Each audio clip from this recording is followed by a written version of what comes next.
Hello everyone, this is English Bulk and in this video we are going to discuss the question answers of chapter 5 of class 8, the Submit Within.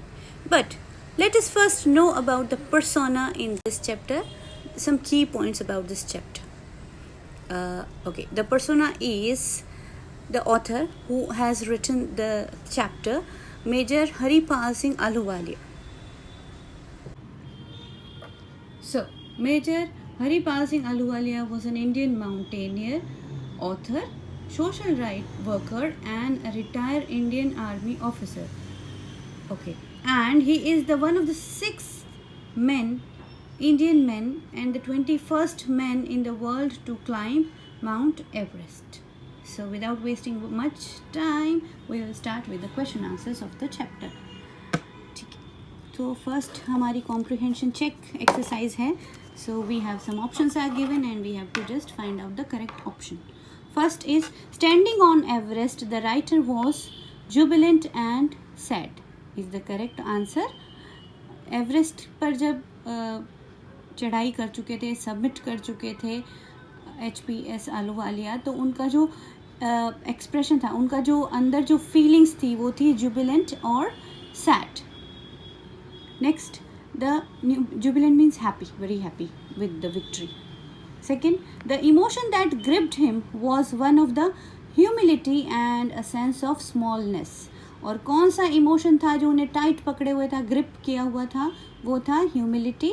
Humility मतलब विनम्रता, है ना. अच्छा, जो विनम्र इंसान होता है, अच्छा ह्यूमन जो होता है, ह्यूमिलिटी वाला एक इमोशन था. और एक सेंस ऑफ स्मॉलनेस, उनको बहुत छोटा लग रहा था. उनको लग रहा था कि मैं कितना छोटा हूँ इस नेचर के आगे, इस पूरी जो नेचर है, जो पूरी पृथ्वी है, उसके सामने मैं कितना छोटा हूँ. तो ये फीलिंग थी, उनमें घमंड नहीं था, है ना.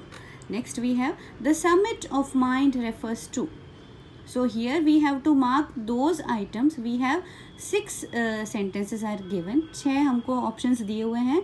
इसमें हमें बताने हैं कि जो समिट ऑफ माइंड है अकॉर्डिंग टू ऑथर, समिट मतलब चढ़ाई करना, है ना, किसी चीज़ पर विजय प्राप्त करना. तो ऑथर के हिसाब से, लेखक के हिसाब से समिट ऑफ माइंड जो है वो क्या नहीं है इसमें से, ये हमें बताना है. तो इसका जो मैंने यहाँ आंसर लिखा, item 2nd, 3rd and 4th are non relevant. देखिए यहाँ पे ये है इसका आंसर. तो 2nd, 3rd और 4th जो है नॉन रेलिवेंट है. और जो रेलिवेंट है, जो काम के हैं, वो यहाँ देखिए, क्योंकि हो सकता है हमारे अगर क्वेश्चन आता है, कभी घुमा के भी दे देते हैं थोड़ा सा question. The summit of mind refers to, क्या मतलब होता है समिट ऑफ माइंड का अकॉर्डिंग टू ऑथर, तो ये भी हमें आना चाहिए. तो मतलब होता है, फर्स्ट तो है ग्रेट इंटेलेक्चुअल अचीवमेंट्स, कि हम समझदार बन जाते हैं समिट ऑफ माइंड करने के बाद.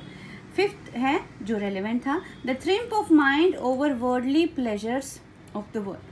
और जो है अपने दिमाग को जब हम जीत लेते हैं ना, तो छोटी छोटी खुशियाँ कुछ मायने नहीं रखती है ना. हम बहुत समझदार हो जाते हैं, बहुत बड़े हो जाते हैं, हम इंटेलेक्चुअल बन जाते हैं, हम विट्टी माइंडेड हो जाते हैं. Next, a Fuller knowledge of one self. और जब अपने दिमाग पर हम विजय प्राप्त करेंगे, अपने मन पे विजय प्राप्त कर लेते हैं, तो हमें पूरी नॉलेज हो जाती है अपने आप की. ठीक है. तो बट इसका आंसर क्योंकि नॉन रेलिवेंट पूछा गया था हमें, तो 2nd, 3rd और 4th जो इसमें सेंटेंसेस थे जो मैंने यहाँ नहीं लिखे हैं, वो नॉन रेलिवेंट. नेक्स्ट क्वेश्चन देखते हैं हम, जो इम्पॉर्टेंट है. What are the 3 qualities that played major role in the author's climb. ठीक है, कौन सी 3 क्वालिटीज़ थी, ये बार बार ये शब्द आता है. ठीक है, ये बहुत इंपॉर्टेंट 3 वर्ड्स हैं यहाँ पे चैप्टर में. The writer has qualities of endurance, persistence and will power. ये तो हमें याद ही कर लेना है तीनों वर्ड्स.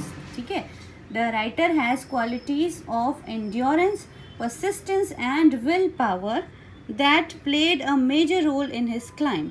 उनकी जो एवरेस्ट की चढ़ाई करने के लिए ये 3 उनके अंदर क्वालिटीज़ थी जिन्होंने उनकी बहुत ज़्यादा हेल्प की. Endurance, persistence and will power. इसी सीक्वेंस में इनको याद करना है.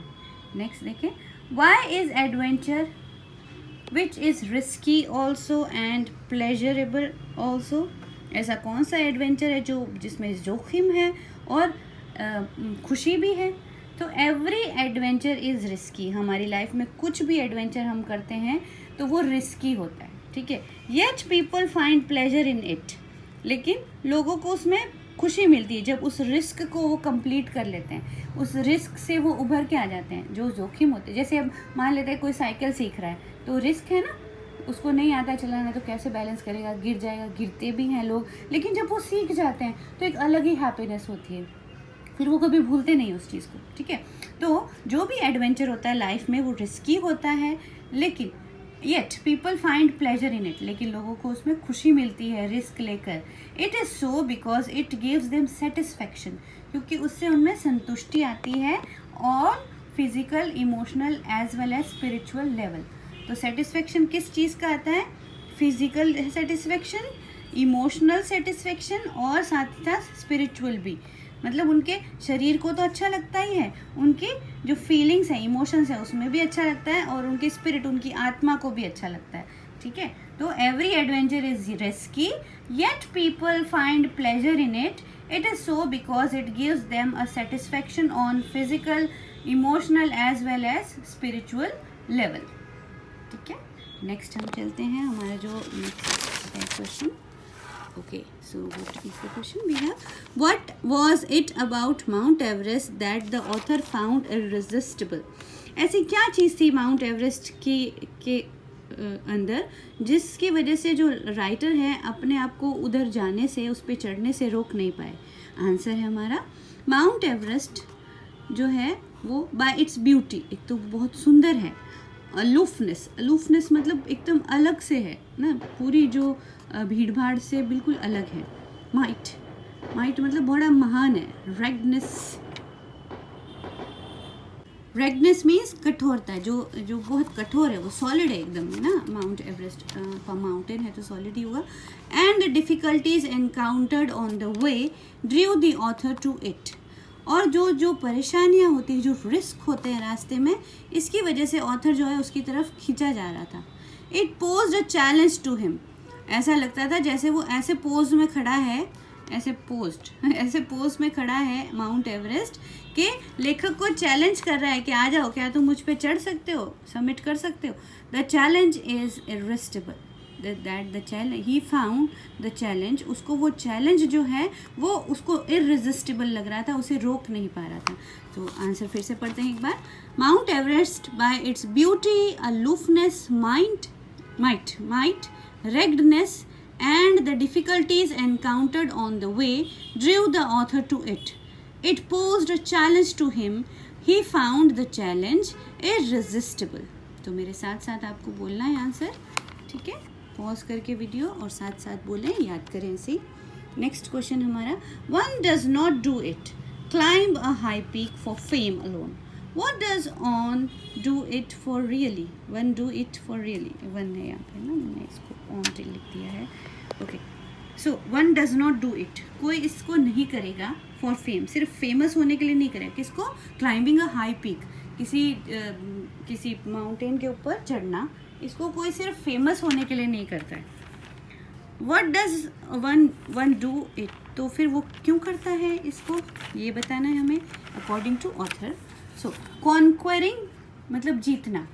समिट, कॉन्क्वेरिंग समिट, एवरेस्ट को जो कॉन्कर किया था मतलब जीत लिया था. समिट मतलब वहाँ पहुँच गए, चढ़ाई करी थी, है ना. तो conquering summit is a great physical achievement. बहुत बड़ी फिजिकल अचीवमेंट होती है ना. हमारे जो शरीर है उसकी हमारे जो है पता चलता है कि हम कितने स्ट्रॉन्ग हैं, है ना. तो ये जो conquering submit is a great physical achievement. At the same time it gives the climber emotional and spiritual satisfaction. इसी के साथ जो क्लाइंबर है, जो चढ़ रहा है किसी पहाड़ पर, क्लाइंबर, उसको इमोशनल और स्पिरिचुअल सेटिस्फेक्शन भी मिलता है. Climbing a high peak satisfies man's eternal love for adventure. और किसी हाई पीक पे चढ़ना, किसी ऊंची चोटी पर चढ़ना पहाड़ की, सेटिस्फाई करता है इंसान के जो अंदर जो एक लव होता है एडवेंचर का, कि हमारे अंदर कुछ ऐसा होता है कि हम भी कुछ रोमांचक करें अपनी लाइफ के अंदर, तो उसको भी सेटिस्फाई करता है. ठीक है, नेक्स्ट हम चलते हैं आगे. 5th question. तो वापस पढ़े एक बार आंसर, साथ में बोलेंगे मेरे. Conquering submit is a great physical achievement. At the same time It gives the climber emotional and spiritual satisfaction also. Climbing a high peak satisfies man's eternal love for adventure. अच्छा, इस video को अगर आप बार बार देखेंगे ना तो फिर भी आपको याद हो जाएंगे answers, I swear. Fifth, he becomes conscious in spiritual manner of his own smallness in this large universe, which is the emotion mentioned in the first paragraph. तो कौन सा इमोशन था ये हमने पहले भी पढ़ा था MCQs में. तो एक इमोशन था ह्यूमिनिटी का, जो विनम्रता का. मतलब एवरेस्ट पर चढ़ाई करके इतना बड़ा काम करके जो है लेखक जो थे वो ह्यूमिनिटी इनके अंदर जो थी, एक इमोशन था बहुत गहरा. नेक्स्ट क्वेश्चन हमारा, what were the symbols of reverence left by members of the team of Everest expedition.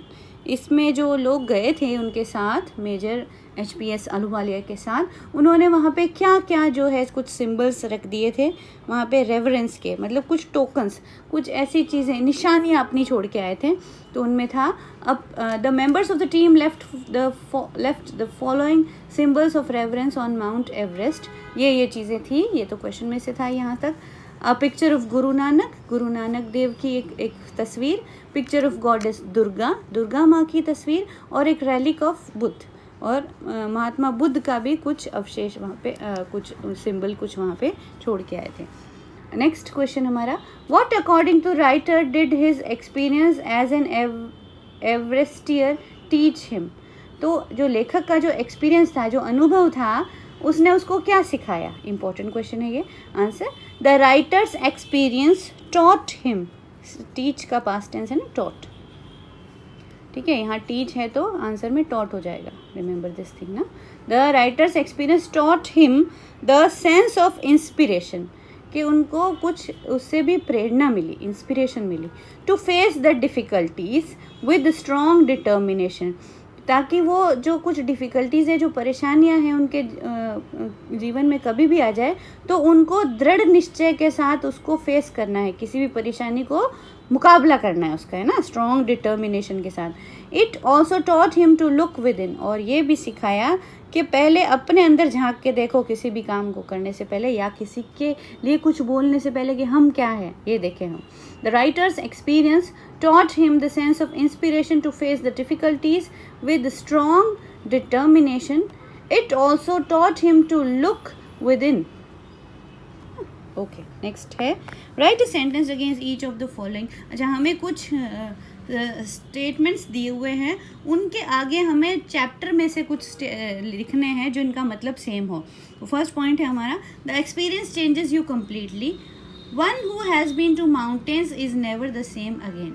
तो ये इसका मतलब हमें दिया हुआ है. हमें यहाँ बुक में जो क्वेश्चन है ना उसमें कुछ मतलब दिए हुए हैं, उनके जो एक्चुअल सेंटेंसेस चैप्टर में से लिखे हैं हमने. ठीक है, तो ये था इसका आंसर, कि जब कोई माउंटेन्स पे चला जाता है तो वो बिल्कुल बदल जाता है. The experience changes you completely. ठीक है, नेक्स्ट हमारा है, नेक्स्ट हम चलते हैं आगे.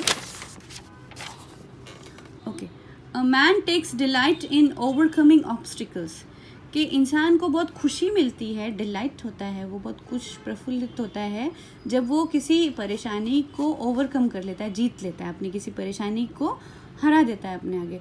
It is pleasure to face challenges successfully. ये बहुत खुशी देता है ना, ये लाइन है इसकी, बुक में ये लाइन दी हुई है चैप्टर में. It is pleasure to face challenges successfully. Next है, mountains are nature at it best. Nature's beauty can be best seen in its mountains. हमें अगर प्राकृतिक सौंदर्य को देखना है, हमारी प्रकृति की सुंदरता को देखना है, तो सबसे बेस्ट चीज़ होगी कि हम माउंटेन्स को देखें. नेक्स्ट है, the going was difficult but the after effect was satisfying. इसका मतलब है कि क्लाइंबिंग करना, चढ़ना तो बहुत मुश्किल है माउंटेन पे, पर जो एक्सपीरियंस होता है, जो अनुभव होता है, जो रास्ते में दिक्कतें आती है, जो भी होता है, और फिर जीत की जो खुशी होती है, तो जो एक्सपीरियंस है वो वर्थ वाइल है ना, बहुत कीमती है, वर्थ वाइल, कीमती.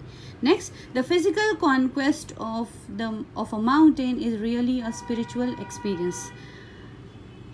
Mountains are the means of communication with God. तो स्पिरिचुअल मतलब आत्मा को भी बड़ी संतुष्टि देता है. आत्मा को संतुष्टि क्यों देता है किसी भी माउंटेन पे चढ़ना? According to writer, the mountains are means of communication, क्योंकि लेखक को लगता है कि माउंटेन्स एक ऐसा तरीका है जिससे हम सीधे ही ईश्वर से बात कर सकते हैं वहाँ पर जाके। तो ये था हमारा वीडियो क्वेश्चन आंसर्स का। अगर आपको लगता है कि मैं इसकी बुक एक्सरसाइज का भी वीडियो बनाऊँ तो प्लीज़ कमेंट करिएगा। Okay, all the best.